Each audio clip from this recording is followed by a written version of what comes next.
Welcome to Pro News Flash. Oil is once again playing the NACHO game. Let's dive into the latest developments.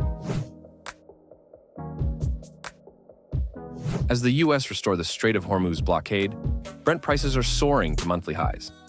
Monday's rally has been the fastest since the pandemic, driven by the return of the NACHO trading pattern, which stands for Not A Chance Hormuz Opens. Meanwhile, the U.S.'s intention to charge for escorting tankers is increasing transport costs and driving up prices. The markets had been far too complacent about the end of the conflict in the Middle East. Investors were forced to take a step back and assess just how high Brent could rise.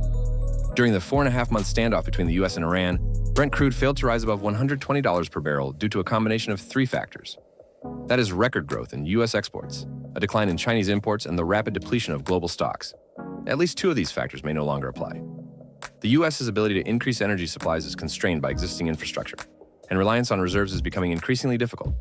U.S. strategic oil reserves have fallen to 316.5 million barrels, a new low since April of 1983. During the conflict, the figure has fallen by almost 99 million barrels. According to the IEA, global stocks fell by 360 million barrels between March and May, and by a further 96 million barrels in June. Brent bears are pinning their hopes on China, alternative supply routes, and a decline in global oil demand. Indeed, in June, China's imports fell by 41% year-on-year to 29.27 million barrels per day, the lowest figure since October 2016. This decline in activity enabled OPEC to cut its forecast for global consumption growth in 2026 from 970 to 780,000 barrels per day.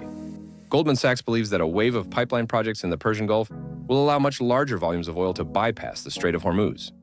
According to the bank's forecasts, the new capacity will account for up to half of pre-Middle East conflict exports by the end of 2027 and up to 60% by the end of 2028. However, this will take time. For now, the potential for a Brent rally appears limited. It is doubtful that prices will remain above $100 per barrel for long. Stay tuned to Pro News for further updates on developments in the financial markets. Like, share, and subscribe.